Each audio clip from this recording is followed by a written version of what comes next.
Setelah bertemu dengan lelaki tua yang berusia ratusan tahun, Wayan Sucite akhirnya memutuskan untuk kembali pulang sebelum matahari terbenam.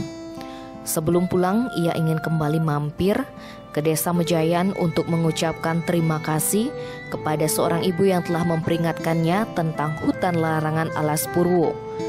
Masuk ke hutan larangan dengan niat yang tidak baik pasti akan mati atau hilang.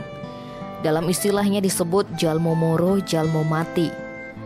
Namun hingga saat ini ia tidak pernah menemukan Desa Mejayan. Rupanya Desa Mejayan merupakan desa gaib yang berada di pinggiran Alas Purwo. Setibanya di desa Kahutan Banyuwangi, Sucite kemudian menemui Kiai dan menceritakan apa yang dialaminya. Kiai pun kaget, Sucite yang masuk Alas Purwo bisa kembali dengan selamat.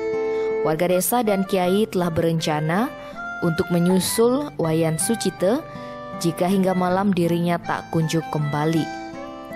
Selepas kejadian itu, Sucite berpamitan pulang ke Bali dan kembali bekerja di bengkel seperti biasa.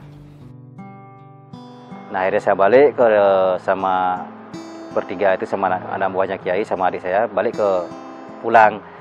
Nah, sampai perjalanan saya ingin berterima kasih sama ibu yang di Desa Mejayan. Nah, sampai sekarang Desa Mejayan itu tidak saya temukan lagi. Entah di mana tempatnya. Ternyata desa itu adalah alam gaib yang pertama kali saya temukan di pinggiran Alas Purwo pada saat itu. Nah, sampai sekarang setelah saya tuh sampai puluhan tahun di Alas Purwo, saya ingin ketemu lagi Desa Mejayan itu sampai sekarang belum pernah ketemu gitu.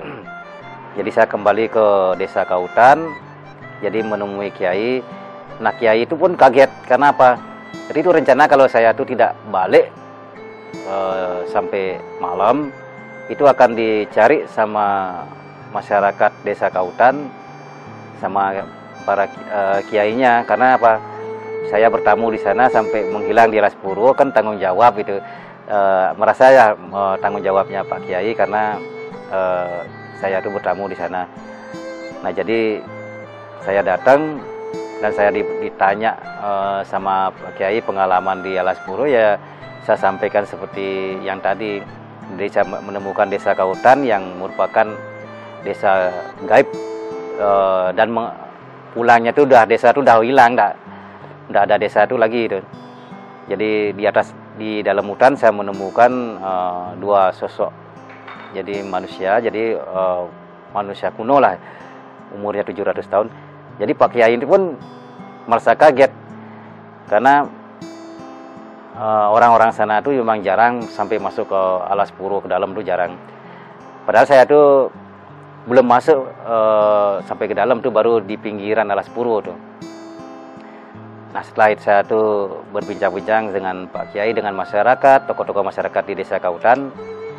Nah, akhirnya selesai acara, jadi saya pamitan balik ke Bali dan bekerja kembali di bengkel seperti biasa gitu. 6 bulan setelah kembali dari Alas Purwo, Sucite bermimpi. Dalam mimpinya ia didatangi oleh lelaki tua dengan pakaian serba putih. Lelaki tua itu menyuruh agar ia kembali ke Alas Purwo dan membawa sesaji pengeruakan. Namun saat itu ia sama sekali tidak tahu apa maksud dan tujuan dari membawa sesaji pengeruakan tersebut. Setelah berunding dengan keluarga, Sucite akhirnya kembali ke Alas Purwo membawa sesaji pengeruakan bersama ibu angkat, saudara dan istrinya. Sebelum memasuki Alas Purwo, di perempatan jalan di Kecamatan Tegal Delimo, ia bertemu dengan seorang lelaki tua yang bernama Mbah Sugondo. Mbah Sugondo merupakan sesepuh yang berada di Alas Purwo. Sucite pun diperkenankan untuk mampir ke rumahnya. Dalam perbincangannya, Sucite menceritakan maksud dan tujuan datang ke Alas Purwo untuk membawa sesaji pengeruakan. Mendengar pengakuan Sucite, Mbah Sugondo menugaskan seorang teman untuk mengantar Wayan Sucite bertemu pemangku yang bernama Pak Ponidi dari Dusun Kutorejo. Rupanya kedatangan Wayan Sucite sudah diketahui oleh Pak Ponidi. Malam sebelumnya, Pak Ponidi bermimpi akan ada anak kecil dari Bali yang datang kepadanya. Ia pun ditugaskan untuk mengantarkan anak tersebut ke dalam hutan Alas Purwo. Ya, setelah kita kembali dari desa Kautan, jadi saya tuh pulang ke Bali bersama adik dan ya berdua lah, baru saya dari Bali. Nah, kembali kita bekerja seperti biasa di bengkel, ya bengkelnya tuh di Sanur ya. Nah akhirnya saya tuh 6 bulannya itu dalam mimpi dicari sama orang tua sangat tua sekali pada saat itu. Jadi saya tuh disuruh membawa sesaji pengeruaan. Jadi pengeruaan, dan saya sendiri nggak tahu kalau itu untuk apa, tujuannya apa, kita tidak tahu karena saya awam masalah bebantenan juga itu. Jadi saya ke Jawa sama ibu angkat ini Wayan Sundri sama saudara lagi satu, nah sama istri juga ikut gitu. Nah kita masuk ke dalam, jadi kita mengaturkan sesajinya itu di apa tuh namanya, di situs. Nah, sekarang disebut dengan situs, dulunya belum ada nama itu karena masih gundukan purbakala kita ketemukan di sana tuh. Masih ada semak-semak belukarnya itu. Nah, setelah kita mengaturkan sesaji, nah ini anehnya pada waktu perjalanan awal saya tuh mau ke Jawa, sebelum masuk ke Alas Purwo itu mengaturkan sesaji di perempatan jalan. Jadi saya tuh ketemu orang tua, nah namanya Pak Sugondo itu. Jadi saya belum kenal tuh sama beliau tuh awalnya tuh. Nah sekarang beliau sudah wafat.